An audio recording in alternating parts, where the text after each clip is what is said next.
You're listening to The Parallel Paths, a podcast designed to elevate your mind, body, and spirit so that you can get everything you want out of life. The only question is, are you ready?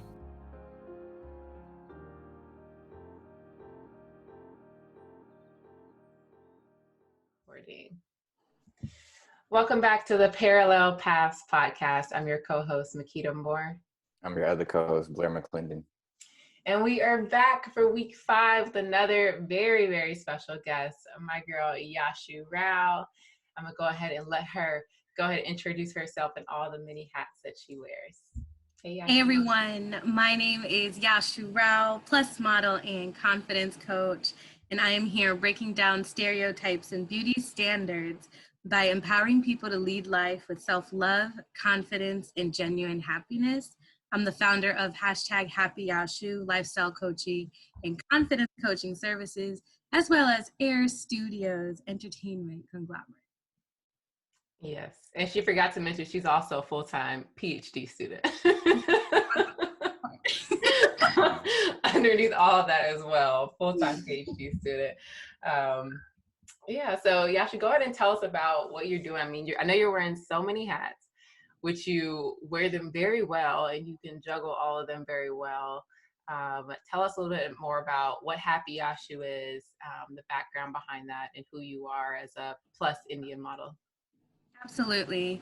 So for me, I guess to give people context, about who I am and where I am right now, it has a lot to do with me being a plus size Indian woman.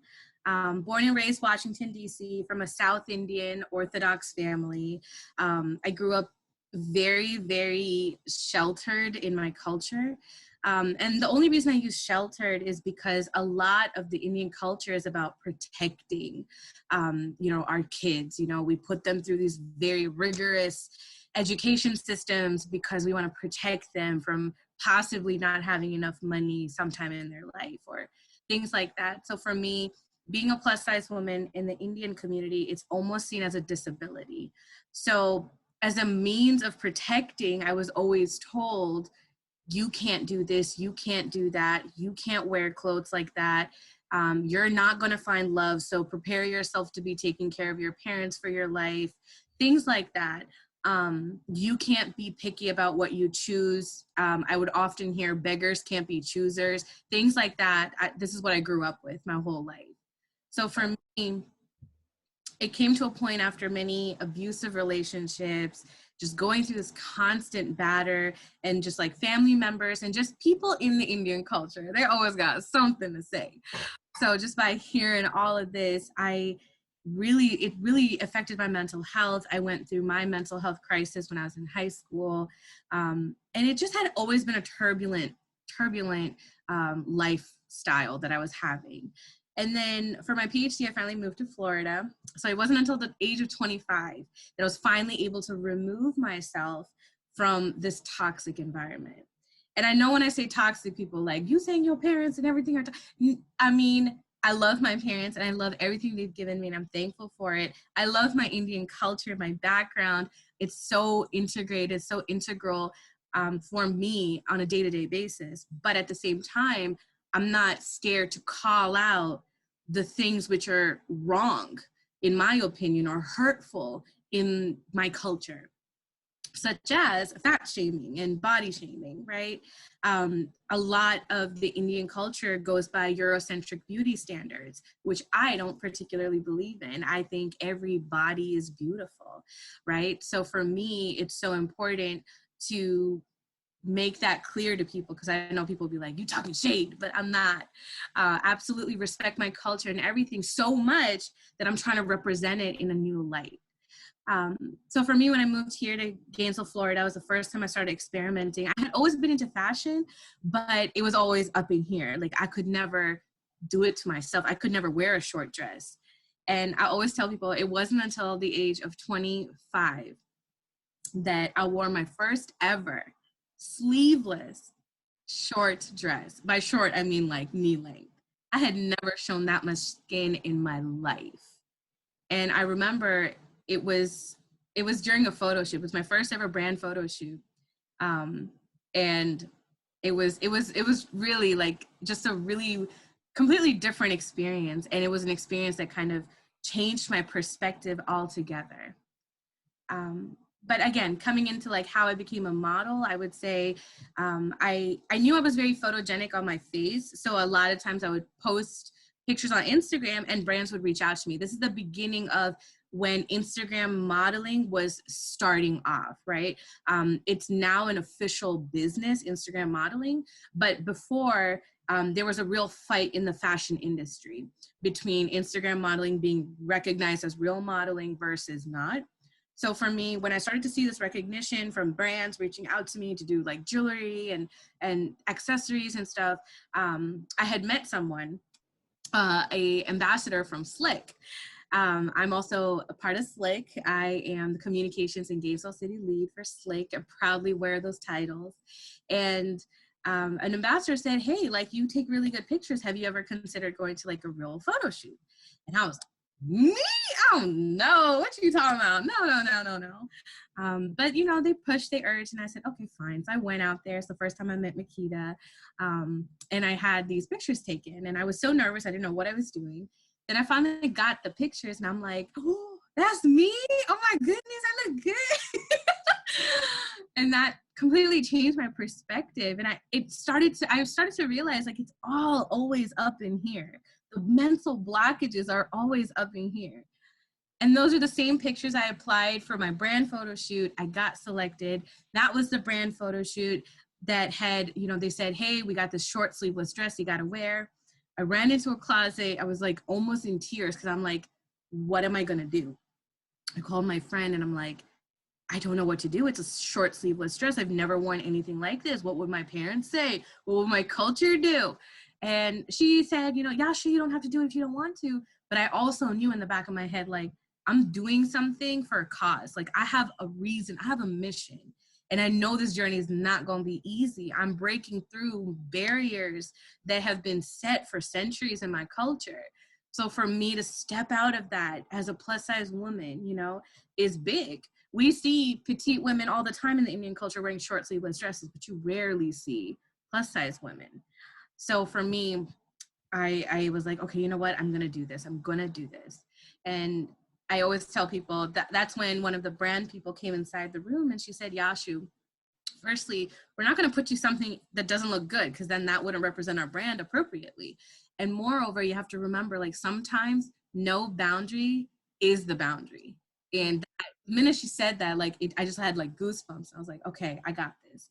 I wore the dress and I had never, ever felt as sexy and beautiful as I did that day. I looked good. And I always like carry that with me in my heart. And ever since then, things just started flowing. I'm one of the world's first plus size South Indian American models, if not the first. So it's, you know, my model coach, the Danielle Baker of Model Behavior University, she picked me right up. And we started to work together. I'm a graduate of Model Behavior University, which is very New York Fashion Week training and stuff like that. So for me, I got the formal education when it came to modeling as well. And that really helped me, you know, see all the different avenues of modeling and fashion to a point where I started to get more into the creative space, creative direction, fashion show productions. I threw my first ever Indo-Western fashion show at the University of Florida. We had over 450 people, almost 500 people attend the event. It was very successful. Makita was in it.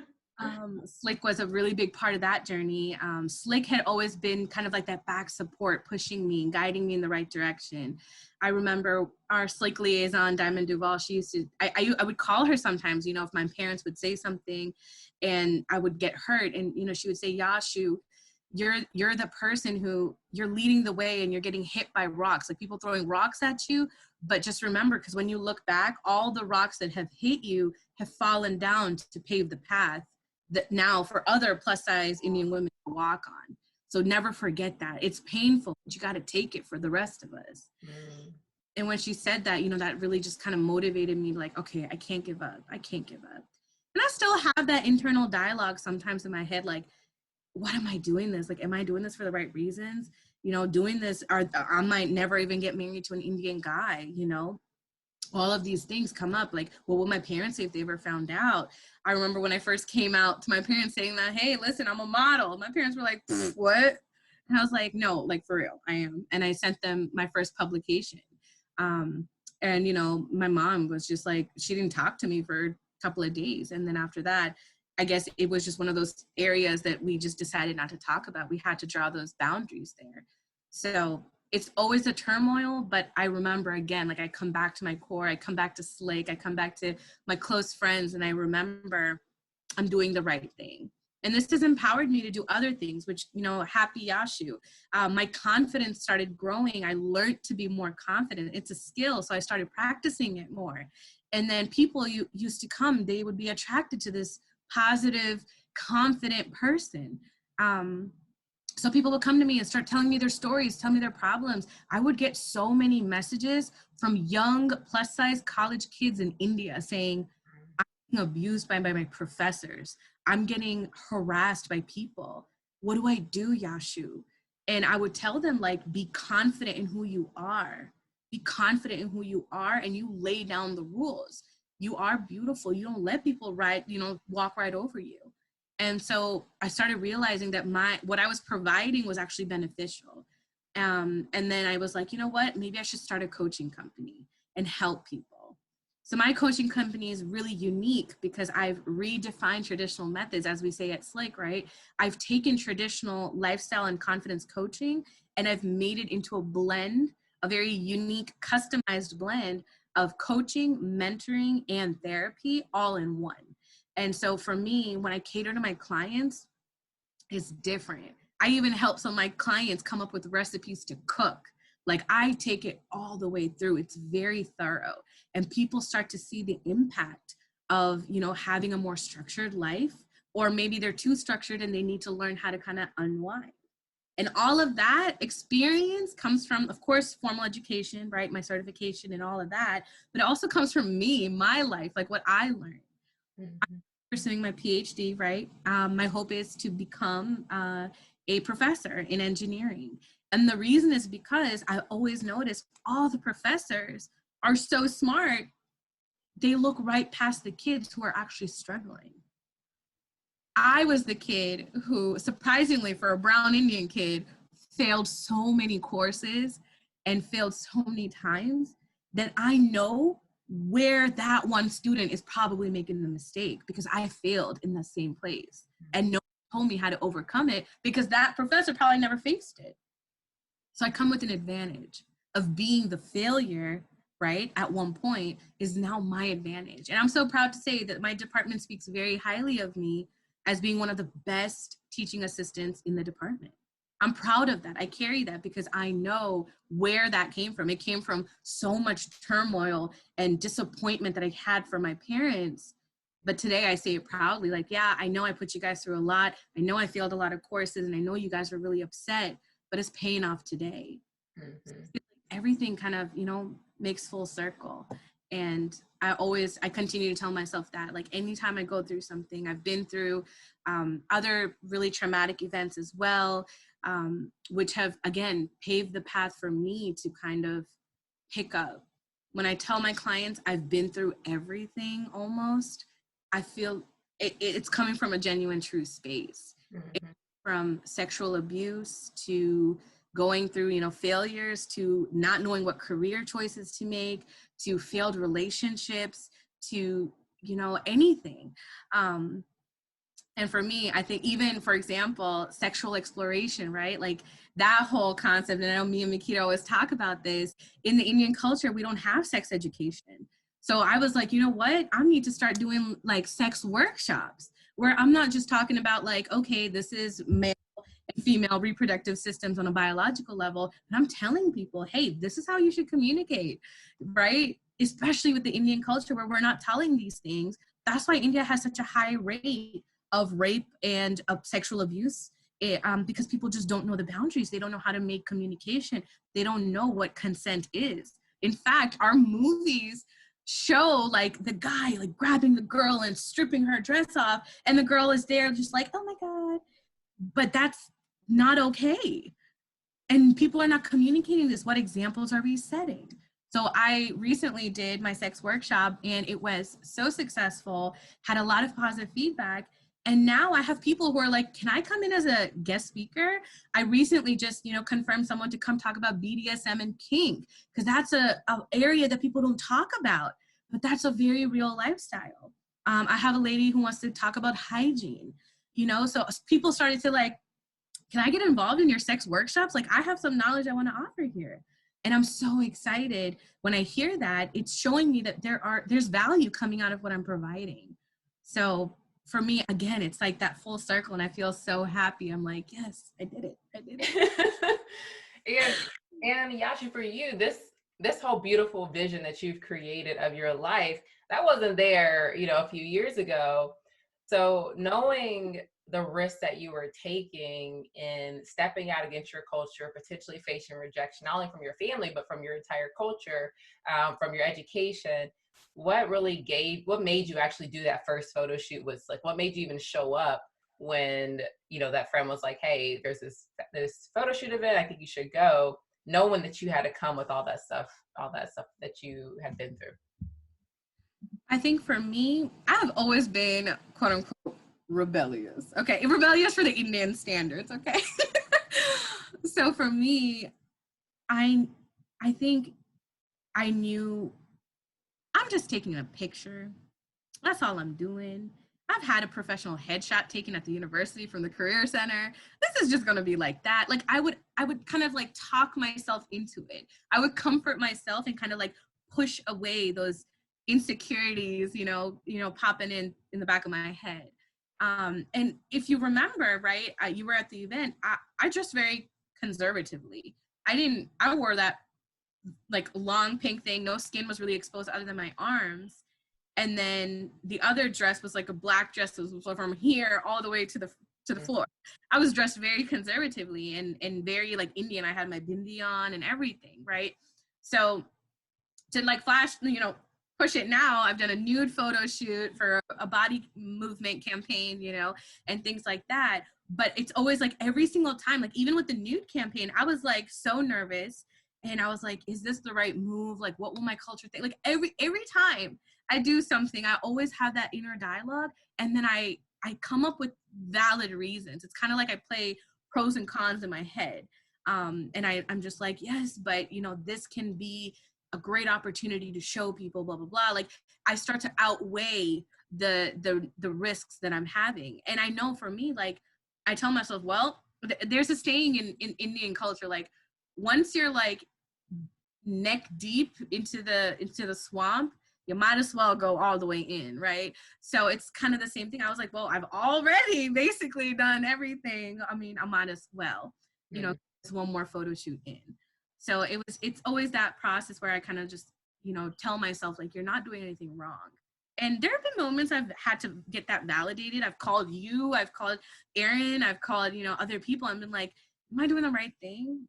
Recently, I was having a conversation with my friend, Niharika, and I was asking her, I was like, do you think I'm doing the right thing? Like, is this kind of messed up? And she's from India, so she's Indian, right? And she's like, Yashu, like, you post these pictures. I posted a lingerie picture for Valentine's Day, and in my head, I was just kind of like, did I do something? Is this wrong? Like, is this just all a joke? And she said, Yashu, your picture gives me power to do something I would not have done.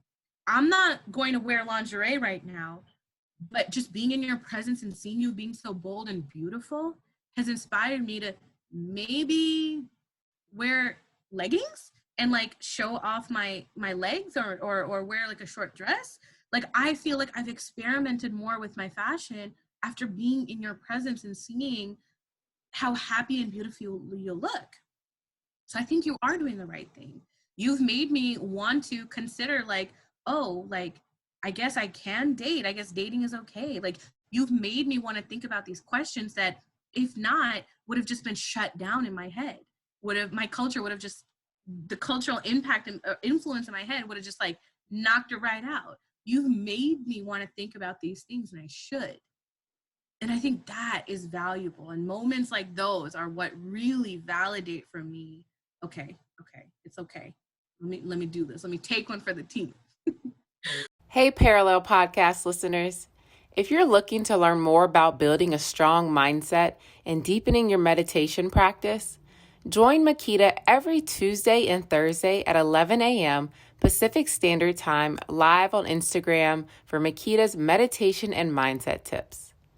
You can also schedule a free consult by visiting the link in her Instagram bio at Makita Smiles. And for all things health and wellness, check out Blair's site, 3layerswellness.com, for products, services, and resources. And if you're looking to establish or enhance your business online presence, don't forget to check out thebonafideagency.com for assistance with websites, logos, graphic designs, and more. You can find all of this information in the show notes as well.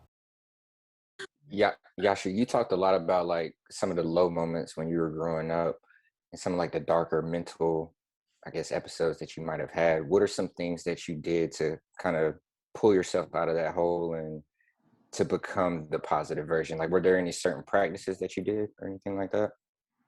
That's a great question. Firstly, I want to thank my parents, because even though in the Indian community we don't believe in mental health, there's a stigma with it and everything. I know that at one point, I know my parents had always kind of dismissed it until a point where it got really bad. It got really bad. And then my parents did, have me talk to therapists and stuff like that. But I'm appreciating their effort. Ultimately, the therapist didn't really help me because I didn't feel like they came from the same cultural background. They didn't really understand what I was going through, which is another reason why, for me, being a mental health advocate, I'm a NAMI mentor. And the reason that was my first step into really getting into mental health, right? It was because like there aren't really a lot of Indian mental health advocates. So I have to really thank my parents for taking that initiative, something that they had never dealt with. They're immigrants. They've never had to deal with uncontrollable teenagers, uncontrollable. So that's the first thing I have to definitely acknowledge. But after that point, I think spirituality, growing up in a Hindu background, and my mom, the prayers she would say with me, or, our culture, like the Hindu culture, more than it being a religion, it's a lifestyle. And all of our scriptures are more like life teachings. So she would read certain, like stories from our Indian scriptures, like, hey, like, like, I know you're going through a tough time with da da da da da. Do you remember when Lord this was trying to marry Queen da da da, and then he had to face this? Is like, she would share these kind of stories with me. That was my form of therapy. I could relate kind of to these stories that she would tell me. So I think that was definitely a big part. And I think now in retrospect, what I'm realizing is, and something that is very, very important, is that a lot of my mental health was attributed to just hormonal changes. I realized like, hey, I had just gotten, through puberty, and the hormonal changes have a real impact, especially for women, have a real impact on your mental health. And I didn't realize it until like now, when I'm working with clients, I'm working with other people. And recently, I was going through, something with my own self, and I was like, dang, I'm really hormonal right now. And I was starting to feel these kind of depressive thoughts. And I was like, wait a minute, this is how I felt in high school. Wait, is this hormones? Wait, did what I went through back then, was that hormones? Like, it all started making sense to me now, So for me, like, I know my mom used to feed me really healthy food. She knew I felt in the back of her head. She was like, this is hormones. That's what she would tell herself. It's just the hormonal changes. Yashu's going through hormonal changes. So she would always, get me my iron supplements. She would have me eat sesame, and these like Indian snacks that she would make out of sesame, because sesame is really good for the, female hormone system, the endocrine system. So it's just like the little things that she used to do, but I think they had such an impact on me, in the long run. So I felt like for me to deal with my mental health, it was my Indian background that protected me. And I have to be honest about that. So I think everything, I owe it to my parents. Like, they really, really supported me. Nice. And so you spoke about your more Hindu spiritual beliefs, and I know your spiritual practices have evolved over time. What would you say would be the difference between what you grew up around spiritually versus some things that you practice now? Absolutely. So for me, I always carry my Hindu background, no matter what. I always carry it. It's something that's very close to me. Again, because I don't see Hinduism as a religion as much as I see it as a lifestyle. I do pray to my gods and things like that, but again, my gods is trusting the universe. It's me praying to the universe is my God in my culture, right? So for me, I'm a very like wholesome person. When it comes to religion and study of religion, like I remember growing up, like I remember in junior college, I would go to church with one of my very close friends, Katya. She's one of my best friends. And she was going through a hard time. So I would go to church with her. So I would listen to church sermons and stuff like that. And it was just not one church. I would go to many different churches, right? So she's from a Hispanic background. So we would go to Hispanic church. My best friend Neetu, she's an Indian Christian. So I would go to a Kerala church, right? So I had exposure to that. And then I remember also in junior college, we had a whole community of people from Iran and Iraq.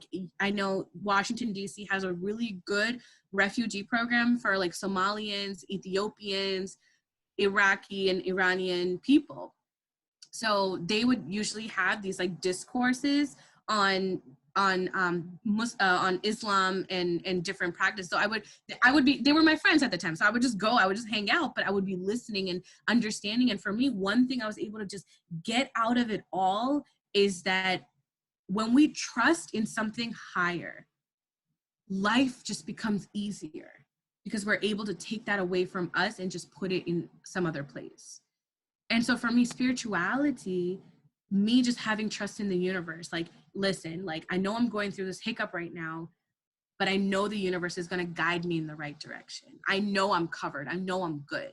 And going in with that confidence is what alleviates a lot of the stress. My PhD has been a very turbulent experience. And I, like, literally in January, I'm like, you know what? I'm quitting. Like, I'm leaving. I'm not doing this no more. And then the fact that I went and was like gonna go tell a professor, listen, I'm quitting, like that move that I made and her saying, no, you're not, was my heart telling me like, you don't want to let go of this. But I wasn't seeing it as my heart telling me that, which is why I was like, let me just ask her one more time before I do this. Like that was me just, again, trying to like, no, Yashu, you really don't want to give up, but you feel like giving up. And then me talking to her and her leading me in a certain direction and that working out for me and blah, blah, blah, blah, all of it. And I just think to myself, like, there is something I want to trust called the universe, which is just going to guide me. And I think that is my kind of like little bit of a shift over when it comes to going from like a very Hindu practice system to more encompassing and like more wholesome in my approach when it comes to spirituality. And of course, the little practices like saging and things, which I picked up from, you know, being in the presence of other wonderfully spiritual people like Makita, which have helped me. And I do my own tweaking, right? I do my own tweaking. I have my own analysis, right? I have my own process. I think, like, for example, I have crystals and I use crystals. I'm a material science engineer, right? So I could, you know, come through with science and be like, there are no metaphysical properties in this, right? But it's that choosing to believe is what is the alleviating power. The power is in the mind that we're instilling into an object because it's easier when we put it into something else. So for me, yeah, I hold on to my rose quartz when I'm trying to, you know, calm my heart down or, you know, create a warm space in my heart. But that's me mentally doing it with the support of something that I'm using as that external guide. Mm-hmm. Pull my goddess cards on my Womanhood Wednesdays, right? Those are my self-care days that I tap into my femininity. And my goddess cards, again, people think like tarot cards and things like that are, oh, you're predicting the future. No, I think the cards help me analyze what's happening in my life right now.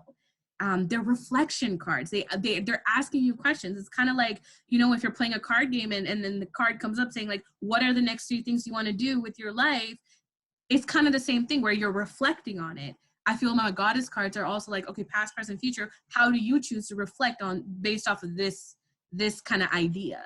And then I think, well, ooh, yeah, I can see myself. Like, I think this is what's happening. Maybe I should approach it a little differently. I have my whole process for it. I have my whole analysis for it. I write down, I do summaries of every time I pull my cards. So I have my own ways, but they're all coping strategies, vision boards, right? Which is something Makita taught me for the first time. I used to do them before at the hospital that I used to volunteer at. I used to volunteer in an inpatient psych ward as a recreation therapy volunteer. And so we used to do vision boards, but I never really saw the true value in them. And when I failed my proposal defense, right, for the first time, and I had done everything. I did everything I possibly could do to pass this thing, but I still failed. And Makita said, well, Yashu, you did everything you could, but have you tried to just be positive and just speak it into existence? And I was like, no, I haven't. And we'll give it a try. Make a vision board, you know, put your visions down, see what happens. And even in the most like skeptical way, I would be like, I'm gonna pass this proposal defense. I'm gonna pass. I started there I would type a little bit, or I would, you know, tweak my presentation. And I'm like, yes, you know what? I'm gonna pass. And then again, I would be like, I'm gonna pass. I got this. I'm gonna pass. Suddenly, like, my whole tone changed without even me realizing. And then day of proposal, I'm like, I did what I had to do. I'm gonna pass. I walked in there, I passed. Of course it was hard, like, right, I put in the hard work. It's not like I just said it and it happened, but that positive affirmation is what allowed me to remove the mental blockages and get me to focus and do what I needed to do, to see my proposal, my thesis in a whole other way, to see what were the things that were missing that I didn't see before. So for me, again, it's that process, right? As we say, it's like respecting the process. This is very much it. Every single thing happens for a reason. I genuinely believe that. And it's not a coincidence that, you know, I met Makita, and Makita led me to helping me pass my proposal defense, which then led me to, you know, something else, and then something else, and something else. So everything, again, full circle, everything comes around. So. Yeah, I feel like it's really about that surrender, because it's those limiting beliefs that we have that prevent us from just going for the ride. Like, you know, I always believe that any inspiration you receive, like, it's meant for you. And then we just get in our way when we start applying these limiting beliefs. So when we can just temporarily dispel those beliefs, whether we're lying to ourselves, we don't truly believe it, but just letting go of those beliefs and being courageous enough to see what happens when we don't get in our own way. And shoot, the universe will take you on a ride, for real. For sure. And I was gonna say, Yashu, I know you got a lot on your plate with your business and school and stuff. What do you do to stay balanced? I love Or this. like, what do you do to kind of have fun and like take yourself out of that? Yes, of course. I love this question because people always ask me. At one point, I was working like 8 jobs, right? You know, Slake was a huge part. I was playing 3 different roles for Slake, you know, and then I have 2 businesses. I have my PhD, and then I'm a volunteer here. I'm a NAMI mentor. I'm a free educating tutor for the east side of town here in Gainesville. So I'm doing a lot of things. I got a lot of things on my plate, but I think the best thing I've ever done was implementing structure. Right? Making sure that when I'm starting off my days, I'm starting my day with meditation. I'm a big person when it comes to journaling. I always have like a bunch of journals right here on my desk. I'm always unloading my mind onto that paper. And then Google Keep, Google Calendar, lifesavers, right? They help me keep focused and know what I need to be doing. And I think being present and in the moment and not like overthinking, like, oh my God, what am I going to do next month? Rather than, okay, what are the things I need to get done now? That helps me stay balanced when it comes to the workload. When it comes to work-life balance, for me, I think, I'll be honest, like COVID and being quarantined really helped me because it helped me to maximize my time. I have difficulty with attention and focus. So I'm the kind of person, I cannot be sitting all day long in front of a computer working on my dissertation. I cannot. I need to, you know, I'll work for a little bit. I get up, I cook, I come back, I'll play with my cat. I'll come back here. I'll do a little bit of like content creation. I'll get up, I'll go eat my lunch. I'll come back. I'll do a little bit of my PhD stuff. I'll get up, I'll go do something. So I need that constant, like doing multiple things to help me be the most productive. And the third thing is knowing who you are. And I always tell people this, right? It wasn't until I was here my first semester doing my PhD that I realized how to study, right? I had always just been like, okay, so people go to study groups, people sit in the library, I would always try these things throughout my bachelor's degree and everything, and none of them worked for me, right? But I realized, like, okay, I have to understand who I am, what my pace is. I do have a difficulty reading and understanding comprehension. That's my weakness. So for me, I know I need to process things differently than a lot of other people, especially if you're in a field like mine, where you're coming into a pool of people who are very like sharp. And I'm here just like, okay, can you say that one more time? Like, I'm slow in that aspect. So I need to make sure that I process it in my own way. So for me, recognizing that had been a really, really, really useful thing. So now I know, like, oh, I have to get this done. Let me break it down. From 11 o'clock to 1 o'clock, I'm going to type one paragraph.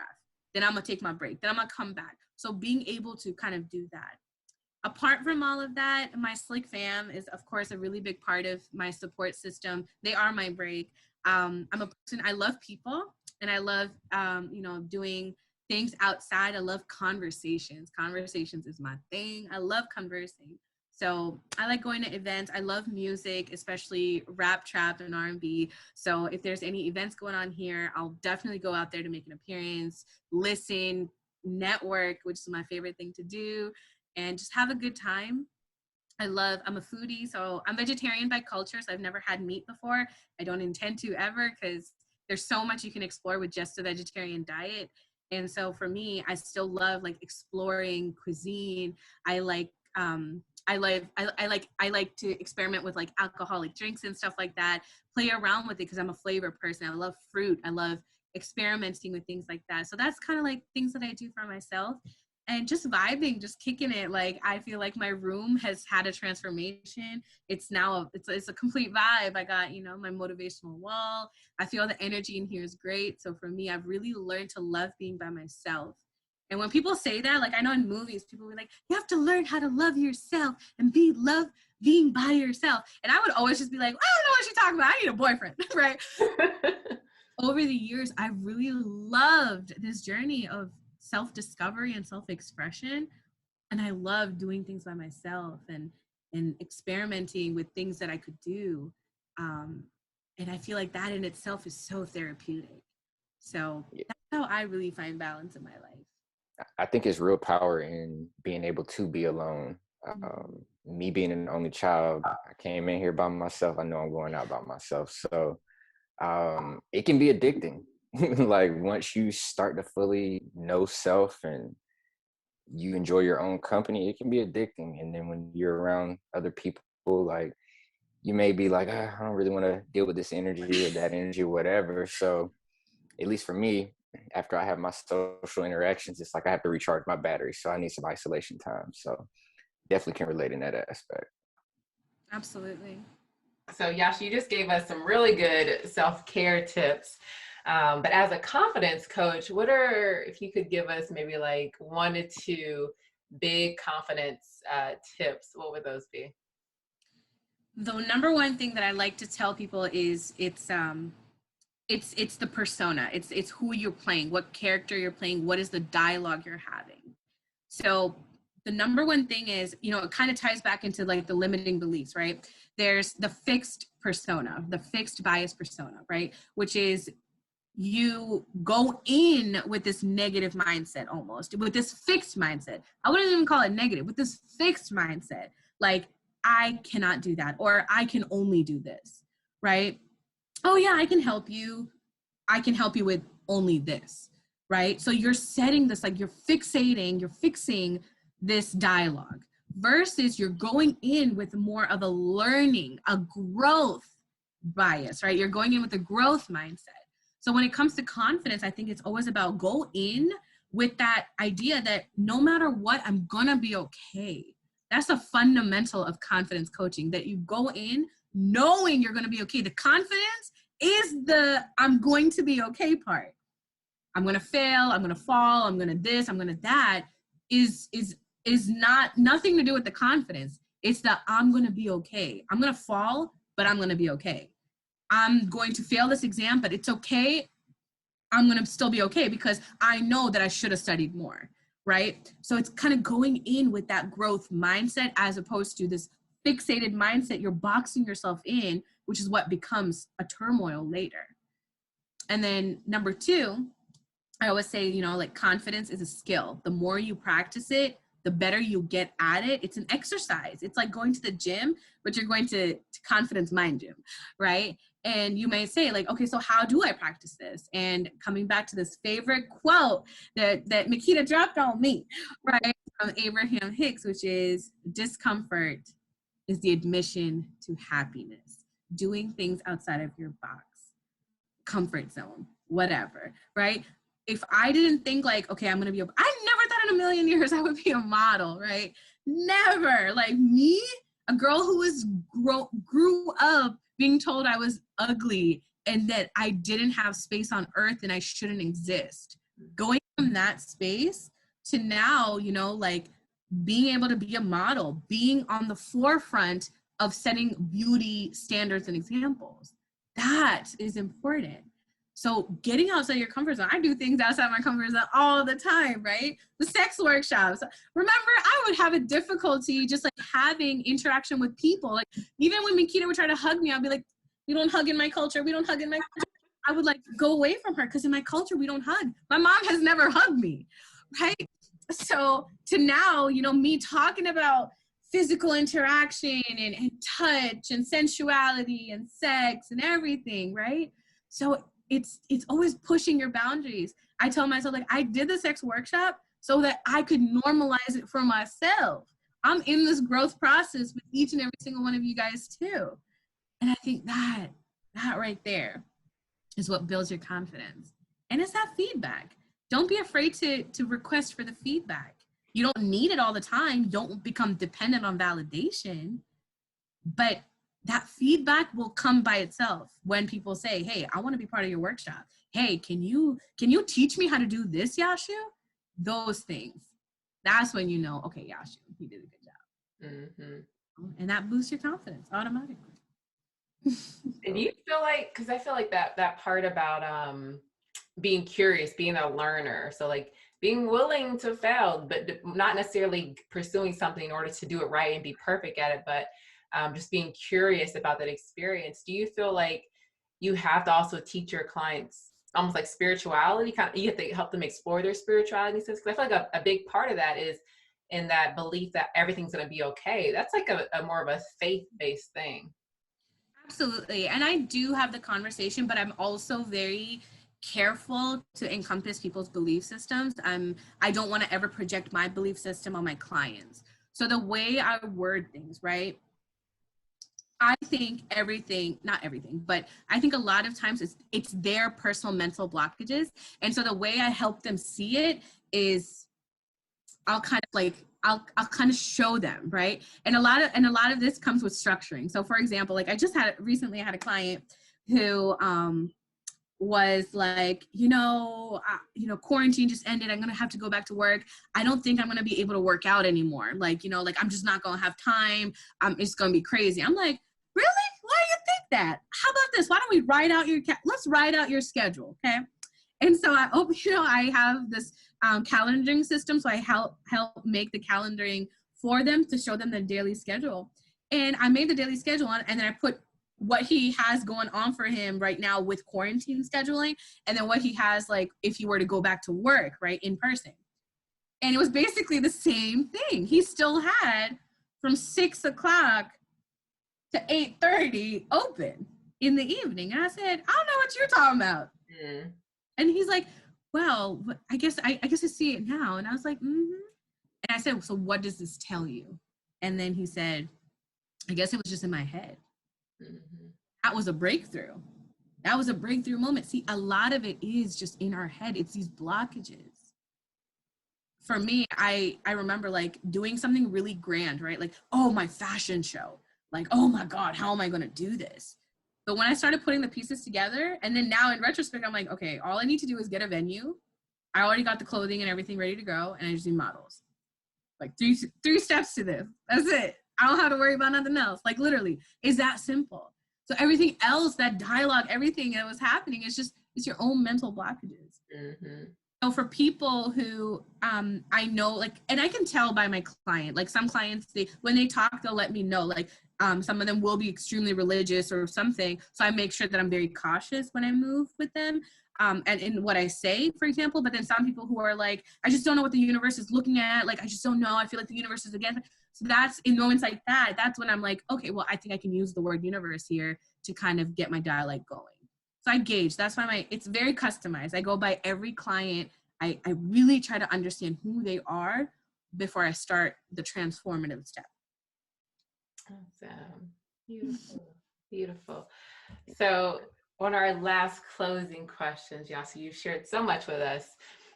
What is the ultimate vision of Happy Yashu? What is the impact that you ultimately want to make in this world? My vision with Happy Yashu is, and y'all can check this out at happyyashu.com.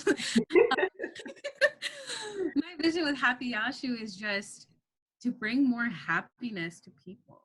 People are so stuck in this very corporate capitalist world, right? Where it's all about just making the money and just, just doing what you got to do and everything, but not remembering that who you are and your mental health and your happiness is the most important part. And a lot of times the capitalist corporate world hits us really hard, and that's what makes your confidence go down. It's like everything is so interlinked. That's what I found. Everything is so interlinked. So if we can go to the source, right? If we can go to the core and make the core strong, then we can continue to be money makers. We can continue to be excelling in whatever we're doing, knowing that at the end of the day that the core is strong and we don't have to fall victim to any type of stress that's happening in our world, right? And again, I feel like everything is so interlinked. So it's yes, corporate, but that's related to relationships, related to this, related to that. Everything kind of like mixes in. So I feel like at the core, if we are able to, like, okay, I call it my emotional toolkit, right? So I let people know that if you're going through this, then this is an activity you should do. That's how I work with my clients. I open up their toolkits for them. And I compile them and I create the files and I send the files to them. So if they're ever feeling any way, they click on the right tab and all the activities are there for them so they can do it. They know what to do, So it's making sure that the core is strong to a point where it now becomes their day-to-day process. So that's my kind of my belief system, right? When it comes to what it is I'm trying to achieve. I just want happy people in the world. Hashtag Happy Yashu. I'm trying to make everyone hashtag happy whatever. Hashtag happy Nikita. Hashtag happy Blair, right? We're trying to just get people to be happy people. Happy, harmonious, productive, successful, just happy, confident people. That's the goal. Beautiful. Beautiful. And Yashu, let the people know where they can find you as well. Absolutely. So y'all can definitely check out my website, happyyashu.com. That's happyyashu.com, happyyashu.com. Y'all can check out the services I provide. I work on so many different avenues of life, from marriage to relationships to career to work-life balance to career and school support, right? Students, I do a lot of student mentoring. So all avenues. And if I don't have the answers, I will do my research and I will do the effort that I need to do, or I will pull in other experts to support in what I need to do, right? So I'm a person who's very resourceful, which is why I am confident, because I am resourceful. So, that's the best way to go about it. And of course, you guys can follow me on Instagram, check out my modeling pictures, right? Support a plus size Indian woman by going to the Yashu Rao, that's TheYashurao. Beautiful, beautiful. Thank you, Yashu. And I look forward to this beautiful empire that I know you are building and all the people that you will continue to inspire and empower. It's been a pleasure getting to watch your journey and to be able to be a part of it and see all the people that you've impacted. It's been so fulfilling for me personally. And I look forward to everything else that you have going on. Thank you so much for the opportunity. I appreciate both of you guys. Y'all are doing amazing work in your field. Of course, I love the Parallel Paths podcast. Y'all are happen, as they say. So I really appreciate this platform and giving me a chance to speak my mind. And be sure to check out Happy Yashu and Air Studios, guys, because we about to blow up. Yep. Yep, for sure. Thank you for joining us, Yashu. Of course. All right, listeners, make sure to like, share, and subscribe. And we would love to hear from you. So either email us or put it in the comments, because we definitely want to continue to provide everything that we can for you. All right, until next time, peace and love. Peace, peace.